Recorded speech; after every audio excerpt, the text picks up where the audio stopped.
with Tita Cora and Kapitana Sisa.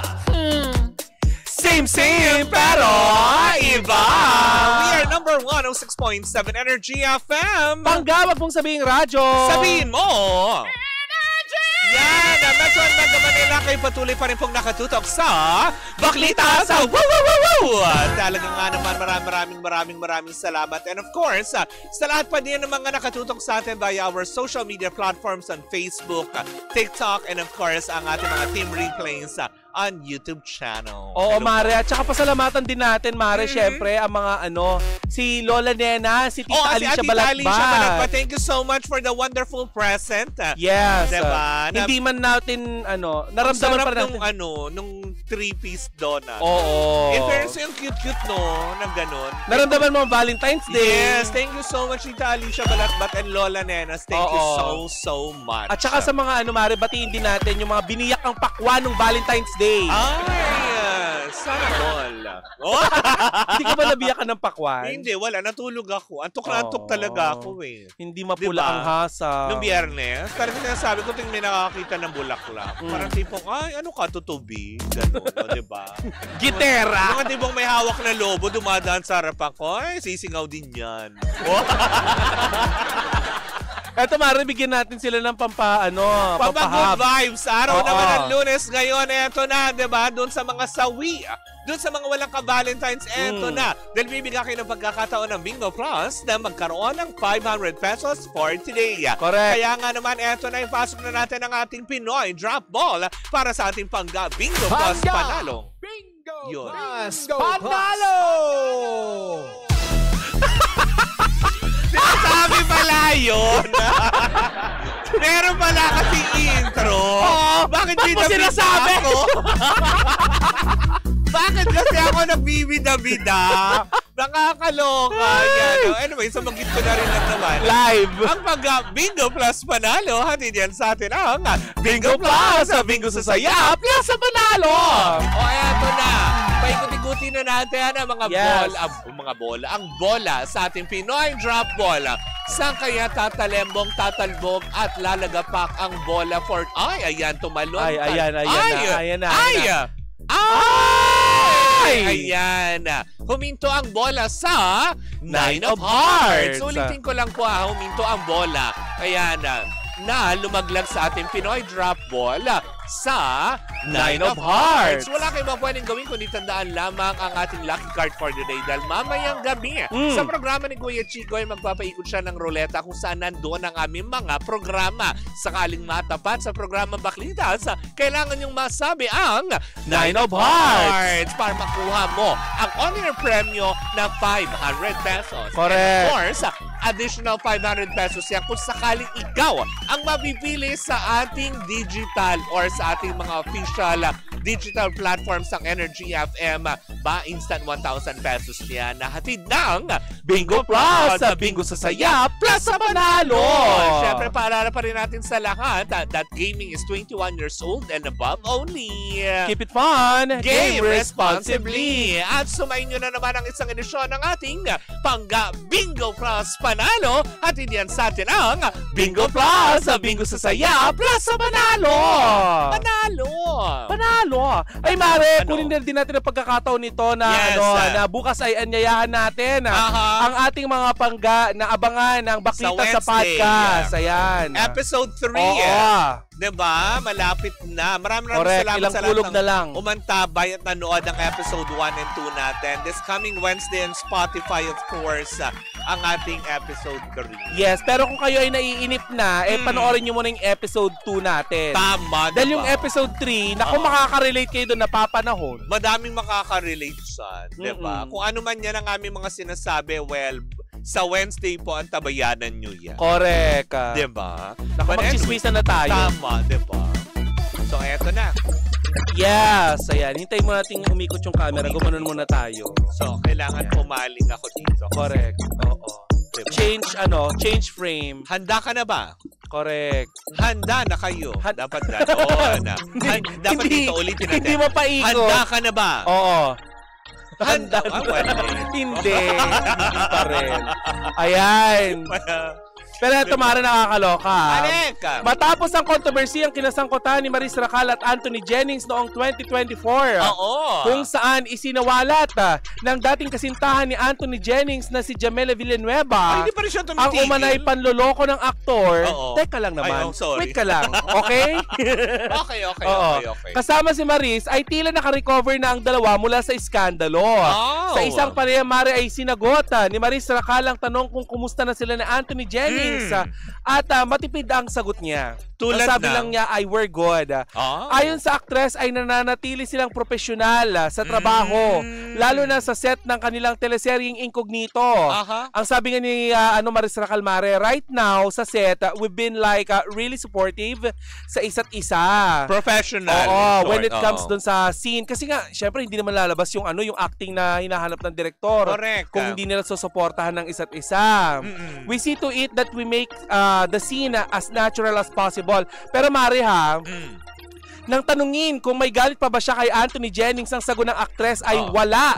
Like I said, inner work. It's really best to be in tune with your soul, your spirituality, so that it reflect on the outside, sabi niya. Idinagdag din yan, Mare, na malaki ang naitulong ng kanyang soul searching para makapag-move on mula sa kontrobersiya. Ika nga ng actress, mamundok daw. Tapos, masampal. Kapag minura mo yung bundok. Oo nga, hindi yan sinampal, sinuntok ko. Diba? Sinapok yung nguso. Ay, alam mo, wag na kayo maglalabas ng sama na loob sa bundok. Kasi masusuntok kayo. Diba? Pero Mare, yun daw yung nakatulong kay Maris Racal. Yung sumigaw-sigaw din siya. Oy, sabi niya, namundok daw siya. Pero sa kabila, Mare, ng matinding pagsubok, patuloy ang pag-usbong ng karera ni Maris Racal. Kamakailan lamang nga ay inilabas niya ang kanyang bagong awitin na pinamagatang Perpektong Tao. Understar Music yan, di ba? Yes, isang introspective song na umano'y bunga ng kanyang self-discovery journey. Bukod dito, Mare, ay kasalukuyang nasa Germany si Marisa para sa 75th Berlin International Film Festival kung saan bahagi siya ng pelikulang Sunshine na itinatampok doon. Ang pelikulang ito, Mare, ay coming-of-age drama tungkol sa isang batang gymnast. Ayan, na nahaharap sa hamon ng maagang pagbubuntis. Uy, napapanahon na. Oo, diba? Isang makabuluhang kwento na siguradong tatatak sa mga manonood. Ano yung tatatak sa mga manonood? Pagkatapos ng manood? Hindi, kasi kumbaga parang hindi. Kokonyatang ka. Kakaltokan ka para may, paano pag hindi tumatak? Para may marka. Imposible pag kumaltok ka, yung gamit eto, ganyan. Pag kinonyatang ka. Sa bagay, yung tinataka nga sa bundok, di ba, nagpakulong? Yung tawag nga nung cobra, di ba? Pag kinobrahan kita sa noo, ewan ko kung hindi tumatak yan sa'yo. Ganon. Pero Mare, kagaya nga na napag-uusapan natin lagi with Maris Racal, patunay lamang yan na good or bad, still publicity, di ba? Correct. Lahat naman din di ba? Na kumbaga parang sa aspeto na ito, mas pinairal nila pagiging professional nila. At the same time ngayon, kitang-kita naman din sa Incognito, yung chemistry nilang dalawa na talagang, alam mo yun, nagkiklik talaga sa tao Ikaw ba, Mare, naniniwala na hindi na to galit kay Anthony Jennings? Siguro sa aspeto ng, hindi. Kasi kumbaga parang professional basis na lang sila, maaaring nakapagpatawad na siya, gaya ng sinabi na mundok siya, kung nagsisigaw-sigaw na siya doon, buti na lang wala inananapak doon. Correct, nakakulong na. Ay, talaga? Oo, pinakulong na. Ay, dapat lang naman kasi, diba? Kasi nga namundok ka, tapos masama yung loob mo, tapos sinuntok ka pa. Diba? Sasapaking ka. Sinuntok ka ba sa bundok, diba? Subukan nyo yan kay Papa Jackson, kung hindi kayo sinuntok pa ba yun? Di ba mahilig kasi umakit ng mga bundok-bundok si Papa Jackson? Pero hindi natin alam po, nagmumura din siya sa bundok, di ba? Ano siya sa tok-tok, di ba? Kumisigaw. Kara! Kara! Gano'n. Kalat mo!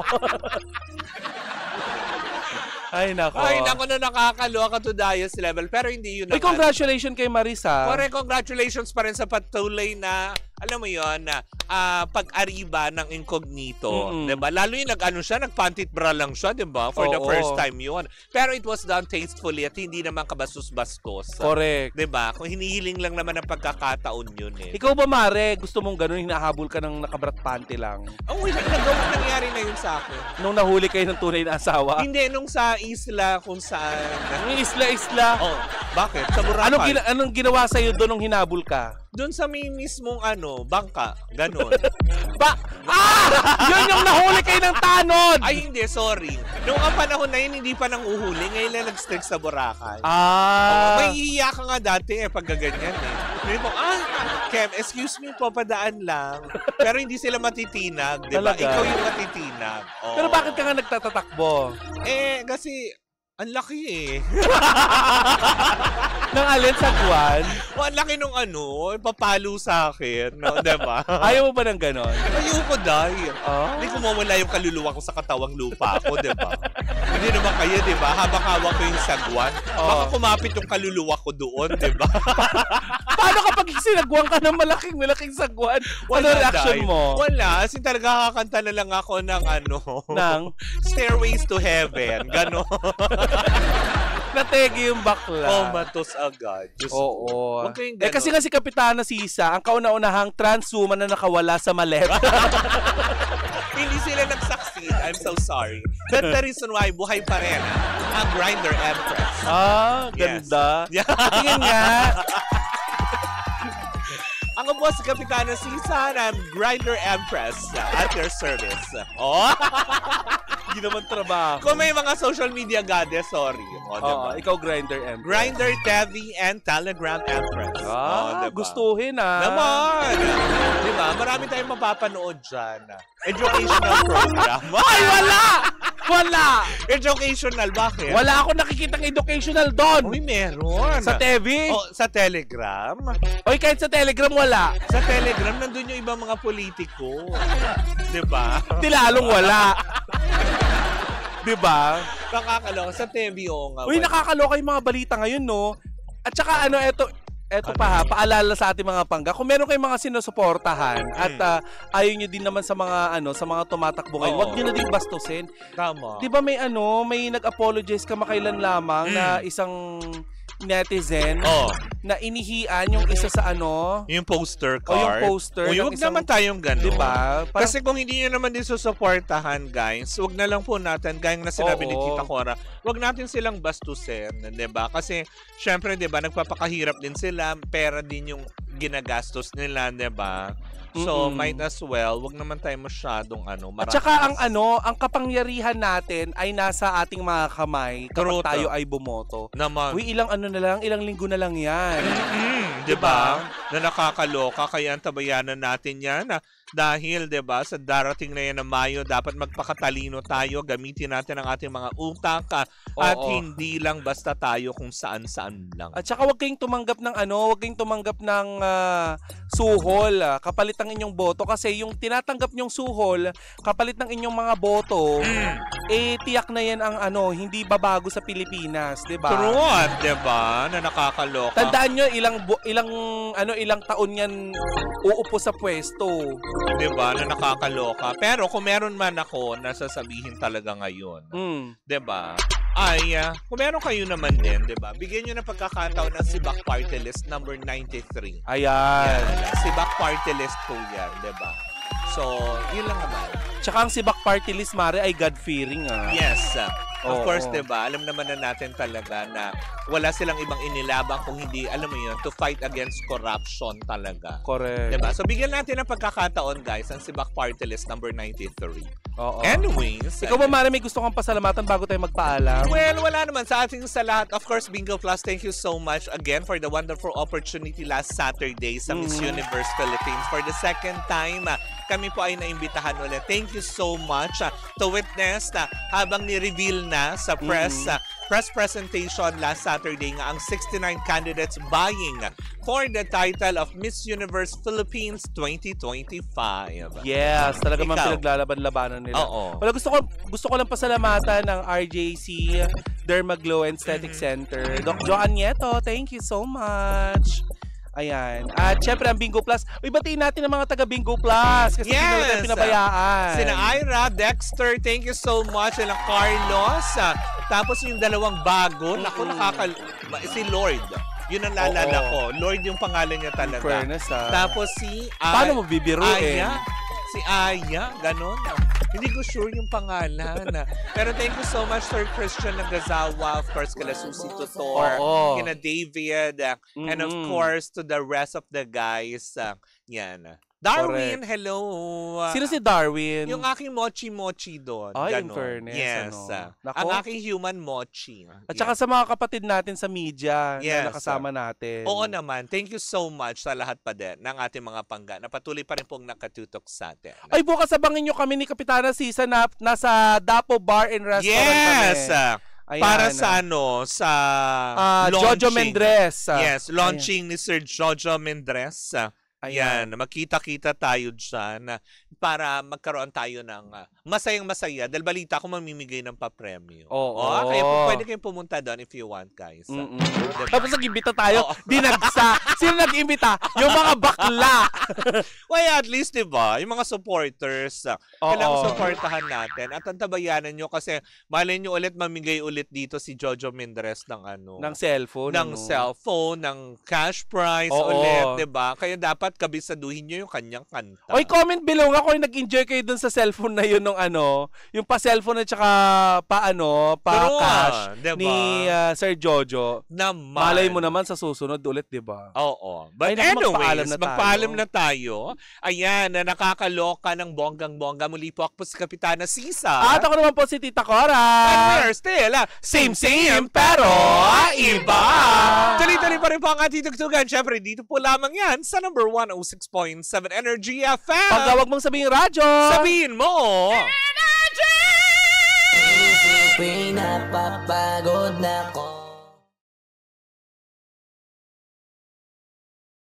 Hi Pangga! Ako po si Gandang Kara and don't forget to follow us sa lahat ng mga social media platforms namin at Energy FM 106.7 sa Facebook, sa Twitter, Instagram, YouTube, and TikTok. At samahan mo na rin ako sa aking programang Hot Stories na lagi po akong live 12 noon hanggang 3 p.m. sa TikTok Live or sa Facebook Live. Ako po ay nag-iisang chicks ng radyo, si Gandang Kara. Pangga, wag mo sabihin radyo, sabihin mo Energy!